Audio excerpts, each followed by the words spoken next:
കലിപ്പൻ പാച്ചവും കാന്താരി തിങ്കളും. രചന മാധുര്യ. അവതരണം ഷാഹുൽ മലയിൽ. എഡിറ്റിംഗ് ഷെരീജ് പൂനൂർ. പക്ഷെ പാർത്തി ഒന്നും ശ്രദ്ധിച്ചില്ല. മുന്നിലുള്ളവന്റെ മറ്റേ കർണം കൂടെ ചെക്കൻ അടിച്ചു പൊടിച്ച് രസിക്കുമ്പോൾ പാർത്തിയു എന്ന് വിളിക്കപ്പം തിങ്കൾ അവന്റെ കൈത്തണ്ടയിൽ പിടിച്ച് പിന്നോട്ട് വലിച്ചു. അടിയും പിടിയും ഒക്കെ മിന്നൽ വേഗത്തിലായതുകൊണ്ട് പെണ്ണിന് ഇപ്പോഴാണെന്ന് അവനെ പിടിക്കാനുള്ള ഗ്യാപ്പ് കിട്ടിയത്.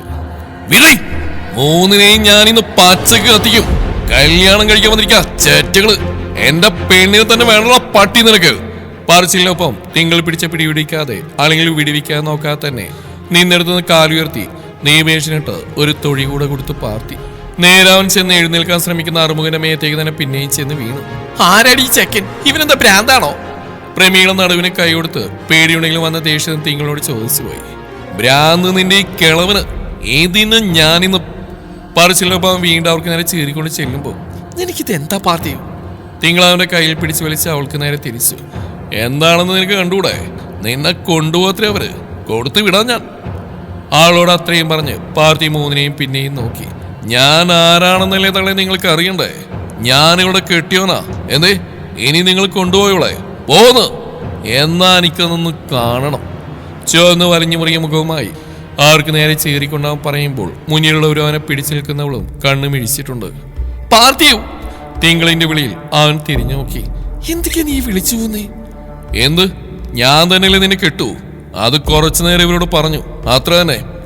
ഒരു കൂസലുമില്ല അവൻ പറഞ്ഞു നിർത്തിയപ്പോൾ തന്നെയാണ് ചാന്ദിനി അനിരുദ്ധനെ അങ്ങോട്ട് ഓടിപ്പാഞ്ഞെത്തിയത്. അനിരുദ്ധനെ കണ്ട് പ്രമീളയുടെ അറുമുഖന്റെയും ദീപേഷിന്റെയും മുഖത്തൊരു പരിഭ്രമം. അനിരുദ്ധൻ പോലീസാണെന്ന് അവർക്കറിയാം. കഴിഞ്ഞ ഒരാഴ്ചയിൽ അവരുടെ ചായക്കട അടുത്ത് വെച്ച് നടന്ന ഒരു അടിപിടി കേസിൽ ഒന്ന് രണ്ട് ആളുകൾ അടിച്ചുരുട്ടി ജീപ്പിൽ കയറ്റിക്കൊണ്ടുപോകുന്നതിന്റെ മുഖം മൂന്നുപേരും ഒരുപോലെയാണ് ഓർത്തത്. തിങ്കളും അനിരുദ്ധനെ ഇവരുടെ കൂടെ കണ്ട് കൗതുകത്തോടെ നോക്കുന്നുണ്ട്.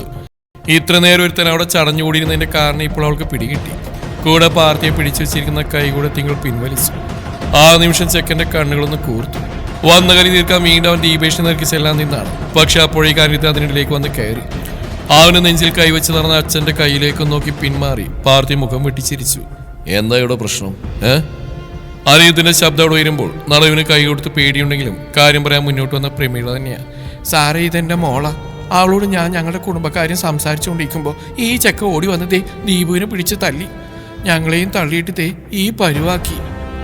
സ്ത്രീയെ ആ പറച്ചിലിന് പാർട്ടി അവൾക്ക് നേരെ പിന്നെയും വിരൽ ചൂണ്ടുമ്പോൾ പാച്ചു ചാന്ദിനി അവന് നല്ല കടുപ്പത്തിൽ തന്നെ വിളിച്ചു. ചെക്കൻ നിന്നു. സർ, എന്താണ് നടന്നത് ഞാൻ പറയാം. പാർട്ടിയെ നോക്കി തിങ്കൾ അന്യത്തിന് മുന്നിലേക്ക് കയറിയുന്നു. എൻ്റെ അച്ഛൻ എനിക്കായിട്ട് തന്നെ എൻ്റെ ഈ വീട് വിറ്റ് പകുതി കാശ് എൻ്റെ അനിയത്തി കൊടുത്ത് ബാക്കി കൊണ്ട് അവിടെ കൂടെ ചെല്ലണമെന്ന് പറയാനാ ഇവര് വന്ന്. കൂടെ ഇയാളെ വാങ്ങിക്കണമെന്ന്. അനിയത്തിനോട് അത്രയും പറഞ്ഞു നിർത്തി തിങ്കൾ പ്രമീളയുടെ നേർക്ക് തിരിഞ്ഞു. നിങ്ങളോട് എനിക്കൊരു കാര്യം മാത്രമേ പറയാനുള്ളൂ. 7 വർഷം മുമ്പ് ഒരുത്തിക്ക് വേണ്ടി എൻ്റെ ബുദ്ധിമോശം കൊണ്ട് ഞാൻ എൻ്റെ ജീവിതം തുളച്ചൊരു തീരുമാനം എടുത്തു. അത് കഴിഞ്ഞ് അവളെ എന്നെ ഒന്ന് തള്ളി പറഞ്ഞു. അന്നു മുതൽ അവളായിട്ട് എനിക്കൊരു ബന്ധവുമില്ല, നിങ്ങളായിട്ട് ഒട്ടുമില്ല. നിങ്ങളെങ്ങനെ ജീവിക്കുന്നു, ആരോടൊപ്പം ജീവിക്കുന്നു എന്നും എന്നെ ബാധിക്കുന്ന കാര്യമല്ല. ജയിലിൽ നിന്ന് ഇറങ്ങിയിട്ട് ഞാൻ നിങ്ങളെ അന്വേഷിച്ചു വന്നു. പിന്നെ എന്തിനാ എൻ്റെ ജീവിതത്തിലേക്ക് പിന്നെയും നിങ്ങളിങ്ങനെ വലിഞ്ഞേറി വരുന്നത്? ഞാൻ എങ്ങനെയാണ് ജീവിക്കണം തീരുമാനിക്കേണ്ടത് ഞാനാണ്. അത് ജീവിക്കാൻ എനിക്കും അറിയാം. ആരും അതിൽ അഭിപ്രായം പറയാൻ വരുന്നത് എനിക്ക് ഇഷ്ടമല്ല. ഇനി അമ്മ മോള് എന്നൊക്കെ പറഞ്ഞ് എൻ്റെ വീടിൻ്റെ മുറ്റത്ത് നിങ്ങൾ കാലുകുത്തിയാ. മര്യാദയ്ക്ക് ഇവരെയും കൊണ്ടുവന്ന വഴി പോവാൻ നോക്ക്. അത്രയും ഗൗരവത്തിൽ ഭീഷണി സ്വരത്തിൽ തന്നെ ഒട്ടും പറയാതെ അവൾ അത്രയും പറഞ്ഞു നിർത്തിയതും ചാന്ദിനി അനിരുദ്ധിനെ അവൾ തൃപ്തിയോടെ നോക്കുമ്പോൾ പാർത്തിക്ക് മതിയായിട്ടില്ല. ആ സ്ത്രീയുടെ മുഖത്തേക്ക് അവൾ ഒരു അടി കൊടുത്തിരുന്നെങ്കിൽ ചെക്കൻ പിന്നെയും ഹാപ്പിയായനെ. അവളെ ഞാൻ പ്രമീളെ കണ്ണു നിറച്ച് വീണ്ടും അവളെ വിളിക്കാൻ തുടങ്ങിയതും മതി നിർത്ത്. അനിരുദ്ധന്റെ സ്വരം പിന്നെ അവിടെ മുഴങ്ങി. ആ കുട്ടി ഇത്രയും വ്യക്തമായി പറഞ്ഞിട്ട് നിങ്ങൾ കാര്യം മനസ്സിലായില്ലേ? ഇനി എന്തെങ്കിലും രീതിയിൽ നിങ്ങൾ ഈ കുട്ടിയെ ശല്യപ്പെടുത്താനാണ് ഉദ്ദേശമെങ്കിൽ നമുക്കെന്താ സ്റ്റേഷൻ പോയിട്ട് കാര്യങ്ങൾ വിശദമായിട്ട് സംസാരിക്കാം. അത് വേണോടോ? പ്രമീളക്കൊപ്പം അറുമന്റെ മുഖത്തേക്ക് ക്രൂരമായിരുന്ന ഓട്ടത്തോട് അനിതം പറഞ്ഞു നിർത്തിയും അയാളൊന്ന് വരച്ചു. അയ്യോ വേണം സാർ, പ്രമി സൊല്ലിയപ്പോത് ഞാൻ ഇങ്ങ വന്നേ ഉള്ളൂ. കല്യാണവും കളവാണോ ഒന്നുമേ വേണം സാർ. പെട്ടെന്ന് അയാൾ പറഞ്ഞു നിർത്തിയതും അനിരുദ്ധന്റെ നോട്ടം അയാൾ പിടിച്ചിരിക്കുന്ന ദീപേഷിലെത്തി. 2 കൈകളും തക്കാളി പോലെ വീർത്തി ചുവന്ന് വിങ്ങി മൂക്കിൽ നിന്നും വായിൽ നിന്നും ചോരയും പൊട്ടി ഒളിക്കുന്നുണ്ട്. ഒരു കൈ ഒടിഞ്ഞ പോലെ തൂങ്ങിക്കിടക്കുന്നു. കാലിനൊരു ചെരിയുമുണ്ട്. എന്റെ ചെക്കനെ കൊണ്ട് അനിരുദ്ധം നെറ്റിയൊന്ന് തടവി. അവനെ ഹോസ്പിറ്റലിൽ കാണിച്ചിട്ട് പോയാൽ മതി. പിന്നെ ഈ കിട്ടിയ തലയിൽ എൻ്റെ മോൻ്റെ പേരിൽ കേസ് കൊടുക്കാനോ ഇതിന്റെ പിറകെ പിടിച്ചു കയറാനോ വല്ല ഉദ്ദേശം നിങ്ങൾക്ക് ഉണ്ടെങ്കിൽ മീശയൊന്ന് പിരിച്ച് അനിരുദ്ധന്റെ ആ വാചകത്തിൽ അവരെ ഞെട്ടി. പോലീസുകാരന്റെ മോനാണോ ഇത്? ഇല്ല സർ, കേസിക്കൊന്നും പോകാൻ മാട്ടെ. ഇവൻ ഇതെല്ലാം ഇടയ്ക്ക് കിടക്കുന്നതാ, പ്രശ്നമേ ഇല്ലേ? മുറി തമിഴിലും മലയാളത്തിലും അയാൾ പറഞ്ഞൊപ്പിച്ചു. അനിരുദ്ധൻ കണ്ണുകൾ കൊണ്ട് പൊക്കോളാൻ പറയുമ്പോൾ അവനെയും വലിച്ചു പോയ അയാൾക്ക് പിറകെ തിങ്കളുടെ ഒന്നുകൂടെ ദേഷ്യവും നിരാശയും സങ്കടവും നിറഞ്ഞ ഭാവത്തിൽ നോക്കി പ്രമീളയും ആടിയും തൂങ്ങിയ ഓട്ടോയിലേക്ക് പോയി കയറി. ഓട്ടോക്കാരൻ വണ്ടിയെടുക്കുമ്പോൾ ദീപേഷ് ഒന്ന് ഞെരങ്ങി മൂളി പുറത്തേക്ക് ഒന്നുകൂടെ നോക്കി. തിങ്കളിനെയാണ്. കിട്ടിയൊന്നും പോരെ നിനക്ക്, വെറുതെ മിണ്ടാതെ അവിടെ അടങ്ങിയിരുന്നോ? ആ പോലീസുകാർ ആ ചെക്കൻ്റെ അച്ഛനാ, നമ്മൾ വെറുതെ പണി വാങ്ങിക്കണ്ട എന്നൊക്കെ ആറുമുഖം പറയുമ്പോൾ അവൻ തലയാട്ടി. പ്രമീളയും അപ്പോൾ തന്നെ താരയെ വിളിച്ച് പോയ കാര്യം നടന്നില്ലെന്നും പിന്നെ അവിടെ എന്താണ് നടന്നതെന്ന് ചുരുക്കിയും പറഞ്ഞു കൊടുത്തു. അപ്പുറത്ത് താരയും എല്ലാം കേട്ട് സ്തംഭിച്ചിരിപ്പാണ്. എൻ്റെ മോളെ, ആര് പറഞ്ഞു നിന്നോട് അവളെ ഒറ്റക്കാണെന്ന്? ഒരു കുടുംബം തന്നെയുണ്ട് അവളുടെ കൂടെ. പിന്നെ നീ എന്തായാലും നിന്റെ ശ്രീത്തിനോർത്ത് പേടിക്കൊന്നും വേണ്ട. ശ്രീത്ത് പോയിട്ട് വേറെ ഒറ്റ അവൾക്ക് അടുത്തേക്ക് കിടക്കാൻ പറ്റില്ല മോളെ. ഇപ്പം അവളുടെ കൂടെയുള്ള അടുപ്പിക്കില്ല ആരെയും. അവളെ കെട്ടിയവനെന്ന് പറഞ്ഞ ആ ചെക്കൻ എൻ്റെ മേലേക്ക് ചാടിയത്. അതുകൊണ്ട് ഇനിയും തിങ്കളുടെ പുറകെ പോവാതെ നീ നിന്റെ കാര്യം നോക്ക്. ഞാൻ എൻ്റെ കാര്യം നോക്കി അങ്ങോട്ട് പോയിക്കോളാം. പറ്റുമെങ്കിൽ എൻ്റെ കല്യാണത്തിൽ വരാൻ നോക്കി നീ. അത്രേ എനിക്കിപ്പോൾ പറയാനുള്ളൂ. പിന്നെ തിങ്കളുടെ കാര്യം പറഞ്ഞ് ഇനി എന്നെ വിളിക്കുകയും വേണ്ട. അതും പറഞ്ഞ് പ്രമീള ഫോൺ വെച്ചതും താരയാകെ വിറത്തുപോയിട്ടുണ്ട്. പാർട്ടിയും തിങ്കളും തമ്മിൽ ഇഷ്ടം നാട്ടിൽ ഏകദേശം പാട്ടായിട്ടുണ്ടെങ്കിലും തിങ്കളിനെ പാർട്ടി വിവാഹം കഴിക്കുമെന്നൊന്നും താര വിചാരിച്ചിരുന്നില്ല. ഒരാളെ കൊന്നിട്ടും ജയിലിൽ പോയി കിടന്നിട്ടും നാട്ടിലാകെ ഇത്രക്കും നാണം കിട്ടിയിട്ടും ഇത്രയും നല്ലൊരു ചെക്കനെ ചേച്ചി കിട്ടുക എന്ന് വെച്ചാൽ കുശുമ്പോണ്ടും നിരാശ കൊണ്ടും അവളുടെ മുഖം ചുവന്നു കയറി. എന്നാലും അപ്പോഴും ഒരു സമാധാനമുണ്ട്. ജിത്തുവേട്ടൻ തന്റെ തന്നെയല്ലേ. ആരെയും കൊണ്ട് ആ ഓട്ടോ അവിടുന്ന് പോയി കഴിയും വരെ ആരും ഒന്നും മിണ്ടിയില്ല. അതങ്ങ് പോയി കഴിഞ്ഞവും ചാന്ദ്രി തിരിഞ്ഞ് പാർത്തിയെ കടുപ്പിച്ചൊരു നോട്ടം നോക്കി. പാർത്തിയും അതിനേക്കാൾ കടുപ്പിൽ തന്നെ അവന്റെ അമ്മയെ നോക്കുന്നുണ്ട്. നിന്നെ എന്താ പാച്ചു ഞാൻ ചെയ്യണ്ടേ? എത്ര പറഞ്ഞിട്ടും കാര്യമില്ല, പിണങ്ങിയിട്ടും കാര്യമില്ല. ഇവനെ അന്ന് തല്ലിയതിന് അനിയേട്ടൻ വന്ന വഴി സോറിയൊക്കെ പറഞ്ഞില്ലേ? ഇനി പറ മോനീ കാണിച്ചു കൂട്ടിയതിനാൽ അനിയേട്ടൻ എന്താ പറയാനുള്ളത്? ചാന്ദിനി ആദ്യം പാർത്തിയോടും പിന്നെ അനിയത്തിനോടുമായി ചോദിച്ചെടുത്തുമ്പോൾ ചെക്കൻ്റെ മുഖം ഒന്നുകൂടെ ചുവന്നു. അമ്മയ്ക്ക് ഇതെന്താ? അവരിവളോട് എന്തൊക്കെയാണ് അറിയോ പറഞ്ഞു? അതൊക്കെ ഇവള് കേട്ടോണ്ട് നിൽക്കും പോലെ എനിക്ക് കേട്ടുക്കാൻ പറ്റില്ല. അനിയത്തിന് മുന്നേ തന്നെ പാർത്തി അവൻ്റെ അമ്മയ്ക്കുള്ള മറുപടി കൊടുക്കുമ്പോൾ പാർത്തിയോ തിങ്കളവനെ സ്വല്പം ശബ്ദത്തിൽ തന്നെ വിളിച്ചു. ഒരു ബോധമില്ല അവന്. പറഞ്ഞു പറഞ്ഞ് ഇവരുടെ മുമ്പിൽ വെച്ച് അവൻ എന്തൊക്കെ വിളിച്ചു പോകുന്ന ആർക്കറിയാം. എന്താണ് എന്റെ മെക്കിട്ട് കയറാൻ നല്ല ശൗര്യമാണോ നിനക്ക്? എവിടെന്തേ അതൊന്നും കാണാതിരുന്ന്? തിങ്കളുടെ നേരെയും ചാടിയവൻ. പിന്നെ നിന്നെപ്പോൾ തന്നെ ഞാൻ അവരെ ആദ്യം പിടിച്ചടിക്കണോ? അവരുടെ എന്താണ് പറയേണ്ടത്, എങ്ങനെയാണ് പറയേണ്ടതെന്ന് എനിക്കറിയാം. അത് ഞാൻ പറഞ്ഞിട്ടുണ്ട്. എന്നിട്ടും അതൊന്നും അവർക്ക് മനസ്സിലായിട്ടില്ല മറ്റു മാർഗത്തെക്കുറിച്ച് ചിന്തിക്കേണ്ടത്. അല്ല ഒന്ന് പറഞ്ഞ് രണ്ടാമത്തെ തലനിന്ന് എങ്ങനെയാണ് ശരിയാവുക? ആന്റി നിന്നോട് ഇത് തന്നെയല്ല എപ്പോഴും പറയുന്നത്. ഒട്ടും ക്ഷമയില്ലാതെ ഇങ്ങനെ എടുത്തിയാടി ഓരോന്നും ചെയ്യുമ്പോൾ എതിരെ നിൽക്കുന്നവർ കാര്യമായിട്ട് നിങ്ങൾ പറ്റിപ്പോയാ അവരുടെ മാത്രമല്ല നിന്റെ ജീവിതം കൂടി അങ്ങ് പോകുന്നത്. പക്ഷെ പാർത്തി ഇപ്പോഴും പിന്നെയും ശങ്കരൻ തെങ്ങിമില്ലെന്ന അവസ്ഥയിൽ തന്നെയാണ്. ചാന്ദിനിക്ക് പക്ഷെ തിങ്കൾ പറയുന്നതാണ് മുഴുവനും ശരി. അനിരുദ്ധനാണെങ്കിൽ രണ്ടു വള്ളത്തിലും കാലൂത്തി നിൽക്കുന്നു. പെട്ടെന്ന് കയറി പാർത്തി അവരങ്ങ് അടിച്ചാൽ അവനെ കുറ്റപ്പെടുത്താൻ പറ്റുന്നില്ല അനിരുദ്ധന്. താനാണെങ്കിലും ചിലരുടെ വർത്താനം കേട്ട് അടിച്ചു പോകും. എന്നാൽ ഒരു പോലീസുകാരനായി ചിന്തിച്ചാൽ തന്റെ മോൻ ചെയ്ത് തെറ്റായും തോന്നുന്നുണ്ട്. അതുകൊണ്ട് തൽക്കാലം അഭിപ്രായമൊന്നും പറയാൻ അവൻ നിന്നില്ല. പക്ഷെ പാർത്തി പറഞ്ഞു, അതെ എനിക്ക് ഇച്ചിരി ക്ഷമ കുറവാ, സമ്മതിക്കുന്നു. പക്ഷെ അത് എല്ലായ്പ്പോഴൊന്നുമില്ല, ചില സമയത്ത് മാത്രം സംഭവിച്ചു പോകുന്ന. പ്രത്യേകിച്ച് നിന്റെ കാര്യം വരുമ്പോ അതെനിക്കിപ്പോഴും തെറ്റായിട്ട് തോന്നിയിട്ടില്ല, ഇനി തോന്നുമില്ല. എന്റെ പെണ്ണാ നീ, നിന്നെ സംരക്ഷിക്കേണ്ടത് ഞാനാ. അതിപ്പോ നീ എത്ര തടഞ്ഞാലും ഞാൻ ചെയ്തിരിക്കും. അവനാ പറഞ്ഞിർത്തിയ നിമിഷം അനിരുദ്ധനെയും ചാന്ദിനിയുടെയും ചുള്ളിൽ ചിരിയാണെങ്കിൽ തിങ്കൾ ഞെട്ടിത്തെരിച്ചു പോയി. അവന്റെ അച്ഛന്റെയും അമ്മയുടെയും മുമ്പിൽ വെച്ച് അവൻ വിളിച്ചു കേട്ടില്ലേ എന്റെ പെണ്ണ് എന്ന്. അവൾ ആകെപ്പാടൊന്നും മിണ്ടാൻ കഴിയാതെ ആർക്കും ഒരു വല്ലാതായി നിൽക്കുമ്പോൾ അനിരുദ്ധനും ചാന്ദിനിയും പരസ്പരം നോക്കി. ഞങ്ങൾക്ക് എല്ലാം അറിയാം മോളെ. പാച്ചി എന്നോട് മുന്നേ തന്നെ ഇതിനെ പറ്റി പറഞ്ഞിട്ടുണ്ട്. എനിക്ക് പൂർണ്ണ സമ്മത. ഇപ്പതേ അനിയേട്ടനും. ചാന്ദിനി വന്ന് തിങ്കളുടെ കയ്യിൽ പിടിച്ച് അത്രയും പറഞ്ഞു നിർത്തിയതും പെണ്ണിന്റെ കണ്ണ് രണ്ടും ഒന്നുകൂടെ മിഴിഞ്ഞു. പാർത്തിയെ നോക്കുമ്പോൾ ഇത്ര നേരം ദേഷ്യം പിടിച്ചു നിന്നിരുന്നതിന്റെ മുഖത്തൊരു കള്ളച്ചിരി. ആന്റി പക്ഷെ എനിക്ക് പാർത്തിനോട് അങ്ങനെയൊന്നും. ഉണ്ട്, നിനക്കുണ്ട്. വെറുതെ ഇനിയും ദേഷ്യം പിടിപ്പിക്കരുത് കേട്ടോ. ചാടിത്തുള്ളി വരുന്നവരുടെ നേർക്ക് തിങ്കൾ കണ്ണുരുട്ടി നോക്കിയതും ചാന്ദിനി അവനെ പിടിച്ചു മാറ്റി. ആണെങ്കിൽ നിൽക്കട പാച്ചു. പിന്നെ അവൾ പറഞ്ഞാൽ കേട്ടില്ലേ?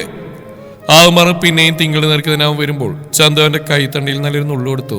പാർത്തിയുടെ മുഖം മാറി. വേദനയിൽ അവൻ കൈവലിക്കുന്നതിനൊപ്പം അനിരുദ്ധിനെയും തിങ്കളുടെ മുമ്പിൽ വെച്ച് അമ്മയുടെ കയ്യിൽ നിന്ന് കിട്ടിയ പിച്ചിന്റെ നാണക്കേട് അവന്റെ മുഖത്തുണ്ട്. അതുകൊണ്ട് തന്നെ എല്ലാവരെയും ഒന്ന് കടുപ്പിച്ച് നോക്കിയവൻ വെട്ടിത്തിരിഞ്ഞ് മതിലും ചാടി ആരെയും നോക്കാതെ വീട്ടിലേക്ക് കയറിപ്പോയി. നീ എന്തിനാ ചന്ദുവനെ വെറുതെ വേദനിപ്പിച്ച്? അനിരുദ്ധനാണ്. ചാന്ദിനി അവന്റെ അച്ഛനെ കൈയും കെട്ടിയും നോക്കി. അനിയേട്ടൻ്റെ എന്തിനുള്ള പുറപ്പാടാ? സ്റ്റേഷനിൽ വെച്ച് അവനോട് അമ്മ കൊഞ്ചിച്ച് വഷളാക്കിയില്ലെന്ന് ഇയാൾ ചോദിച്ച കാര്യമൊക്കെ പാച്ചുവിനോട് ഒന്ന് പറഞ്ഞു. ഇനി ഞാനിതെന്നാണ് തിരിച്ചു വയ്ക്കേണ്ടി വരിക? ചന്തു പറഞ്ഞു നിർത്തുമ്പോൾ അനിരുദ്ധന്റെ മുഖത്തുണ്ടൊരു ചമ്മല്. എന്നാലും ആ മുഖത്ത് ഗൗരവത്തിനൊരു കുറവുമില്ല. അത് ഞാൻ അപ്പോഴത്തെ ഒരു മൂഡിൽ പറഞ്ഞു പോയതാ, അല്ലാതെ എൻ്റെ മോൻ അത്ര വലിയ വഷളായിട്ടൊന്നുമില്ല. അതും പറഞ്ഞ് അനിരുദ്ധൻ തിങ്കളുടെ നേരെ തിരിയുമ്പോൾ ചാന്ദിനി ഒന്ന് അമർത്തി മൂളിക്കൊണ്ട് തലയാട്ടി. മോളെ. സർ. പെട്ടെന്ന് അനിരുദ്ധം വിളിച്ചും ആളുടെ ആ വിളിയിൽ അവന്റെ മുഖം മുറുകി. ചന്തുവിനെ മോളെ ആന്റി എന്നല്ലേ വിളിക്കുന്നത്, അതുകൊണ്ട് എന്നെ അങ്കിളെന്ന് വിളിച്ചാൽ മതി. ശാന്തവും സൗമ്യമായതാണെങ്കിലും ആ ഉറച്ച ശബ്ദത്തിൽ ഉറപ്പിൽ തിങ്കൾ തലയാട്ടിപ്പോയി. പിന്നെ ഇപ്പോഴത്തെ കാര്യം മാത്രം ഞാൻ പറഞ്ഞു, ആന്റിയോ അങ്കിളെന്ന് വിളി മാറ്റേണ്ട സമയത്ത് മാറ്റി തന്നെ വേണം. അനിരുദ്ധന പറഞ്ഞു നിർത്തുമ്പോൾ അതങ്ങ് മനസ്സിലാവാത്ത പോലെ പെണ്ണിന്റെ മുഖമൊന്ന് ചുളിഞ്ഞു. പാച്ചുവിന്റെ കാര്യം മോളെ അനിയായിട്ട് ഉദ്ദേശിച്ച് മോൾക്ക് ഇപ്പോൾ അവനോട് എന്തെങ്കിലും ഉണ്ടോ എന്ന് ഞങ്ങൾക്കറിയില്ല. പക്ഷെ ഇനി ഉണ്ടായിക്കൂടാ എന്നൊന്നും ഇല്ലല്ലോ. ഉള്ളിലൊരു ഇഷ്ടം തോന്നാൻ കാലങ്ങളൊന്നും വേണ്ട, ഒരു നിമിഷം മതി. പക്ഷേ ഇഷ്ടം തോന്നിക്കഴിഞ്ഞാൽ ചിലപ്പോൾ അത് എത്ര കാലം കഴിഞ്ഞാലും അങ്ങ് പോവുകയില്ല. ദേ അതിന് ഉദാഹരണം മോൾക്ക് മുമ്പിൽ തന്നെ ഉണ്ട്. ചന്ദ്ര ചിരിയോടെ പറഞ്ഞു കഴിഞ്ഞതും തിങ്കളുടെ ചൊടികളൊന്ന് വിടർന്നിരുന്നു. മോളിപ്പോൾ ഒന്നും ആലോചിച്ച് തല പോയിക്കണ്ട, ഞങ്ങളായിട്ട് ഒന്നിനും നിർബന്ധിക്കുകയില്ല. അവൻ്റെ ഇഷ്ടം ഞങ്ങൾക്കും കൂടെ അറിയാം എന്ന് മോളെ അറിയിച്ചെന്നേ ഉള്ളൂ. ബാക്കിയൊക്കെ മോളുടെ തീരുമാനം. ആ സംസാരം അങ്ങനെ അനിരുദ്ധനെ അവിടെ അവസാനിപ്പിച്ചു. ഒന്ന് മൂളിയതേയുള്ളൂ തിങ്കൾ. ആള് വന്നു കയറി വേഷത്തിൽ തന്നെ നിൽക്കുന്നതുകൊണ്ട് ചാന്ദിനിയെ ശ്രദ്ധിച്ചു. മോളുടെ ജോലികൾ നടത്തിക്കോ, ആന്റി പിന്നെ വരാമെന്ന് പറഞ്ഞ് അനിരുദ്ധനെയും കൂട്ടി അപ്പുറത്തേക്ക് പോകുമ്പോൾ അവള് നിശ്വസിച്ച് അകത്തേക്ക് കയറി. ഞാനൊന്ന് ഇറങ്ങട്ടെ ചന്തു. വീണത്തേക്ക് അറിയാതെ ചാന്ദിനിയുടെ കയ്യിൽ പിടിച്ച് അനിരുദ്ധൻ നിന്നു. ഇത്ര പെട്ടെന്നോ? അത്താഴം കഴിച്ചിട്ട് പോവാനിയേട്ടാ. അത്രയും നിരാശയോടെയുള്ള ചാന്ദിനിയുടെ സ്വരം. അനിരുദ്ധനെ മനസ്സൊന്ന് കുളിർന്നു. അത്രയും നേരം ഞാൻ നിൽക്കുന്നില്ല ചന്തു. നിന്നാ ചിലപ്പോൾ ഞാൻ ഇനി ഇവിടുന്ന് പോകുന്നില്ല അങ്ങ് തീരുമാനിച്ചു കളയും. അങ്ങനെ തന്നെയല്ലേ തീരുമാനിക്കണ്ടേ? അനിരുദ്ധന് മുഖം കൊടുക്കാതെ ഒരു പറച്ചില്. ആഗ്രഹമില്ലാതെയല്ല ചന്തു. നിങ്ങൾക്കിടയിൽ നിന്ന് പിന്നെ അകലാൻ എനിക്ക് പറ്റുമെന്ന് എനിക്ക് തോന്നുന്നുണ്ടോ? പക്ഷെ നമ്മുടെ മോൻ നമ്മൾ കുറച്ച് സമയം കൊടുത്തേ മതിയാവൂ. നീ തന്നെയല്ലേ പറഞ്ഞേ? ചാന്ദിനി അതിന് അവന് നോക്കിയൊന്ന് പുഞ്ചിരിച്ചു, പിന്നെ തലയാട്ടി. പക്ഷേ അധികം സമയം എടുക്കരുതെന്ന് പറയണം കേട്ടോ അവനോട്. ഗൗരവം നിറഞ്ഞ ശബ്ദത്തിൽ തന്നെയാണ് അനിരുദ്ധന്റെ സംസാരമെങ്കിലും ആ ഉള്ളിലെ നോവ് ചന്തുവിനേക്കാളും നന്നായിട്ട് ആർക്കാണ് അറിയുക. അനിരുദ്ധനെ രണ്ട് കൈയിലും മുറുകെ പിടിച്ച് ചന്തു കണ്ണടച്ച് കാണിക്കുമ്പോൾ ആ കൈ കൂട്ടി പിടിച്ചൊന്ന് മുത്തിമാറി അവൻ. ചാന്ദിനിയുടെ മുഖമൊന്ന് ചുവന്നു. എവിടേക്കാ ഇപ്പൊ പോകുന്നേ? മുന്നേ താമസിച്ച വാട വീട്ടിലേക്ക് തന്നെയാ. ചന്തുവിന് ഡാൻസ് ക്ലാസ്സിന് മുമ്പിൽ ആ വീട് റെഡി ആവാൻ 2 ദിവസം കൂടെ എടുക്കും. ഇപ്പം എന്തിനാ അനിയായിട്ട് ധൃതി പിടിച്ച് വാങ്ങാൻ പോയത്? നമ്മൾ ഇവിടെയല്ലേ താമസിക്കുന്നേ? അതെ, ഇവിടെ തന്നെയാണ് താമസിക്കുന്നത്. ഇതിപ്പോ നമ്മുടെ കല്യാണം കഴിയും വരെ മാത്രം. അത് കഴിഞ്ഞിട്ട് ബാക്കി എന്താണെന്ന് വെച്ചാൽ നമുക്ക് ചെയ്യാം. അനിരുദ്ധൻ കുഞ്ഞൊരു ചിരിയോടെ തന്നെ പറയുമ്പോൾ ചാന്ദിനിയും കണ്ണും താഴ്ത്തി ചിരിച്ചു. കൈ ഉയർത്തി ചന്തുവിനെ ഒന്ന് പുണരാൻ അനിരുദ്ധൻ പിന്നെയും വന്നതും. അമ്മ ദേ ഫോൺ വിലടിക്കുന്നു. അടുത്ത നിമിഷം പാർട്ടിയുടെ ശബ്ദം അവിടെ പൊങ്ങി. വാതിൽക്കൽ നിൽക്കുന്നുണ്ടവൻ. പക്ഷെ കയ്യിൽ ഫോണൊന്നുമില്ല. റിങ് ചെയ്യുന്ന ആരും കേട്ടുമില്ല. അങ്ങനെ ഇപ്പൊ എനിക്കിട്ട് താങ്ങിയിട്ട് നിങ്ങളിപ്പോ കെട്ടിപ്പിടിക്കേണ്ടെന്ന പോലെ കുശുംബൂത്തിയാണ് ചെക്കൻ്റെ ആ നിപ്പ്. ബാജു ഇങ്ങ് വന്നേ. അനിത അവനെ കൈയാട്ടി വിളിച്ചു. അവന്റെ മുഖം ചുളിഞ്ഞു. പറ്റിച്ചതാണെന്ന് കണ്ടുപിടിച്ചു ഇങ്ങേര്. അവന് ടെൻഷനായി. ഇങ്ങ് വാടാ. അനിതൻ ചിരിയോടെ പിന്നെയും വിളിക്കുമ്പോൾ മടിച്ചായാലും പാർട്ടി വിളിച്ചിടത്തേക്ക് ചെന്നു. ആ നിമിഷം ഒരു കൈ കൊണ്ട് അവനെ കെട്ടിപ്പിടിച്ച് നെഞ്ചോട് ചേർത്ത് മറുകൈ കൊണ്ട് ചാന്ദിനെയും പുണർന്ന അനിരുദ്ധൻ. പാർട്ടിക്ക് വീണ്ടും ഒരു വിറയിലും തരിപ്പുമാണെങ്കിൽ ചന്തുവിന്റെയും അനിരുദ്ധന്റെയും മിഴികൾ ഒരുപോലെ കലങ്ങി നിറഞ്ഞു. 2-3 നിമിഷം അവരങ്ങനെ തന്നെ നിന്നു. അപ്പുറത്ത് തുറന്നിട്ട ജനലിലൂടെ തിങ്കളും കണ്ട് ആ മനോഹരമായ കാഴ്ച എന്തോ മറ്റെല്ലാം വിസ്മരിച്ച് നല്ലൊരു ചിരി അവളുടെ ചുണ്ടിൽ വിരിഞ്ഞു. അച്ഛൻ പോട്ടെ ചന്തു, പോയിട്ട് വരാം. പാർട്ടിയിൽ നിന്നും ചാന്ദിൽ നിന്നകന്ന് രണ്ടുപേരെയും കവിളിൽ തട്ടി യാത്ര പറഞ്ഞ് അച്ഛൻ പോകുന്നത് നോക്കി ആ അമ്മയും മകനും അവിടെ തന്നെ നോക്കി നിന്നു. ഈ നട്ട്സും ചോക്ലേറ്റും ചിപ്സൊക്കെ വാങ്ങിച്ചുകൊണ്ട് വരാൻ ഞാനെന്താ കൊച്ചു കുട്ടിയാണോ? അയ്യയ്യേ പറഞ്ഞു കഴിഞ്ഞൊന്നും പാർട്ടിയൊന്നും ചുമച്ചു പോയി. ചാന്ദിനി വന്നവന്റെ മണ്ടക്കിട്ട് നല്ല 2 കൊട്ടുകൊടുത്തു. വായിലുള്ള ഇറക്കിയിട്ടിരുന്ന് കുറ്റം പറയണ മോനെ. അതിന് അമ്മയെ നോക്കി ചുണ്ടുകൂട്ടിയവൻ തിരിഞ്ഞ് മടിയിലെ ടിന്നിൽ നിന്ന് കുറച്ച് അണ്ടിപ്പരിപ്പൂടെ എടുത്ത് വായിലേക്ക് ഇട്ടു. അനിരുദ്ധൻ പാർട്ടിക്ക് വേണ്ടി വാങ്ങിച്ചു കൊണ്ടുവന്ന കവറിൽ അതൊക്കെയായിരുന്നു ഉണ്ടായിരുന്നത്. അകത്തേക്ക് കയറിയ വശം തന്നെ അതൊക്കെ തുറന്ന് ചിക്കിപ്പരത്തി നോക്കിയിരുന്നവൻ. ഇപ്പതേ അനിരുദ്ധം പോയി കഴിഞ്ഞപ്പോ അത് എടുത്ത് തിന്ന് വായിട്ട് അരക്കുന്നുണ്ട്. അച്ഛനും അമ്മയ്ക്കും മക്കളെയൊന്നും കുഞ്ഞുങ്ങൾ തന്നെയാ. അത് നീ ഇനി എത്ര പോത്തുപോലെ വളർന്നാലും മാറാൻ പോകുന്നില്ല. കളിയാക്കാൻ വന്നിരിക്കുന്നവൻ. ചാന്ദിനി കടുപ്പത്തിൽ തന്നെ പറഞ്ഞ് അവസാനിപ്പിക്കുമ്പോൾ അമ്പോ അനിയേട്ടനെ പറഞ്ഞ അനിയേട്ടന്റെ ചന്തുവിന് പിടിച്ചില്ല. പാർട്ടിയിൽ പിന്നെയും ചിരി. അതേടാ പിടിച്ചില്ല. നീ അനിയേട്ടനൊന്നും പറയാൻ ഞാൻ സമ്മതിക്കുകയില്ല. അത്രയ്ക്ക് ഈ കഴിഞ്ഞുപോയ കാലം കൊണ്ട് ആ മനുഷ്യ ഒറ്റയ്ക്ക് അനുഭവിച്ച് തീർത്തിട്ടുണ്ട്. എനിക്ക് പിന്നെ കൂട്ടിന് നീ ഉണ്ടായിരുന്നില്ലേ? ആൾക്കൊപ്പം ആരടാ ഉണ്ടായിരുന്നേ? ചന്തു ഇത്തിരി കടുപ്പിച്ച് തന്നെ പറഞ്ഞ് അവന്റെ കാല് പിടിച്ച് സെറ്റിൽ നിന്നിറക്കി അവനടുത്ത് നിന്നിരുന്നു. പാർട്ടി അമ്മയെ നോക്കുന്നുണ്ട്. അപ്പോഴേക്കും അനിരുദ്ധൻ പറഞ്ഞ കാര്യങ്ങളെല്ലാം, അതായത് അന്നത്തെ അവന്റെ ആക്സിഡന്റിന് ശേഷം അനിരുദ്ധന് ഓർമ്മ തിരിച്ചു വന്നു. വിശ്വംഭരന്റെ വീഴ്ചയും പിന്നെയുള്ള അനിരുദ്ധന്റെ ജീവിതവും വിശ്വംഭരന്റെ മരണമടക്കം എല്ലാം പറഞ്ഞു. സ്വന്തം അച്ഛന്റെ ദുർവാശിയുടെയും ദുരഭിമാനത്തിന്റെയും വിലയായി സ്വന്തം ജീവൻ തന്നെ കൊടുക്കേണ്ടി വന്ന തന്റെ അച്ഛനെ ഓർത്ത് പാർട്ടിയുടെ നെഞ്ചൊന്ന് കഴച്ചു. വിശ്വംഭരൻ എന്ന മനുഷ്യൻ തങ്ങൾക്കിടയിൽ ഉണ്ടായിരുന്നില്ലെങ്കിൽ തങ്ങളുടെ ഈ ജീവിതം തന്നെ ഇങ്ങനെ മാറിപ്പോയേനെ. അങ്ങേര് ചത്തല്ലേ? പള്ളിയടിച്ചുള്ള പാർട്ടിയുടെ ചോദ്യം. ആര്? അമ്മയുടെ അനിയേട്ടന്റെ അച്ഛൻ. എന്താടാ? അല്ല ചത്ത നന്നായി, അല്ലെങ്കിൽ ഞാൻ കൊന്നേനെ. നിന്റെ അച്ചാച്ചനാടാ അത്? അച്ചാച്ചൻ ഒരു കൊച്ചാച്ചൻ. ഇത്രയൊക്കെ ചെയ്തു കൂട്ടിയിട്ട് അമ്മക്ക് അയാളോട് ഒരു ദേഷ്യമില്ലേ? മരിച്ച് മണ്ണടിഞ്ഞാളോട് ഇനി ദേഷ്യവും പകയ്ക്ക് വെച്ചിട്ട് എന്തിനാടാ? എന്തായാലും അനുഭവിക്കുന്നതിനേക്കാളും കൂടുതൽ കിടന്ന് അരകിച്ച അയാൾ പോയെന്ന് അനിയേട്ടൻ പറഞ്ഞ് അതോടെ അതവിടെ കഴിഞ്ഞു. ഇനിയിപ്പോൾ നമ്മൾ ചെയ്യേണ്ട ഒരുപാട് സ്നേഹം ഇങ്ങോട്ട് തരുന്നയാളെ അങ്ങോട്ട് അതിൻ്റെ ഇരട്ടിയായി തിരിച്ച് സ്നേഹിക്കുക എന്നല്ലേ. പറഞ്ഞു നിർത്തി ചാന്ദിനി ഒളി കണ്ടിട്ട് അവനെ നോക്കുമ്പോൾ പാച്ചുവിന്റെ ചുണ്ടിൽ ചെറിയൊരു ചിരിയുള്ള പോലെ തോന്നുന്നുണ്ട്. ഓ, എന്നിട്ട് സ്നേഹിക്കേണ്ട ആൾ എന്തിനാ എത്ര പെട്ടെന്ന് പറഞ്ഞു വിട്ട്? അനിയേട്ടന് ഡിന്നർ കഴിക്കാൻ വിളിക്കായിരുന്നില്ലേ? അനിയേട്ടന്റെ ചന്തുവിന്. അതെന്താ, ഞാൻ വിളിച്ചാലേ പറ്റുള്ളൂ? നിന്റെ അച്ഛനല്ലേ, നിനക്ക് വിളിക്കായിരുന്നില്ലേ? പിന്നെ നിന്റെ ഈ അനിയേട്ടൻ വിളിക്കാൻ പെട്ടെന്ന് നിർത്തിക്കോ, അല്ലെങ്കിൽ എൻ്റെ സ്വഭാവം മാറും. ആവും പറഞ്ഞ അവന്റെ കയ്യിലൊരു നുള്ളുകൂടെ കൊടുത്ത് ചന്തു എഴുന്നേറ്റ് പോകുമ്പോൾ പാച്ചുവിന്റെ മുഖം വീർത്തു. തുടരും ഈ കഥയുടെ ബാക്കി ഭാഗം നാളെ ഇതേ സമയം.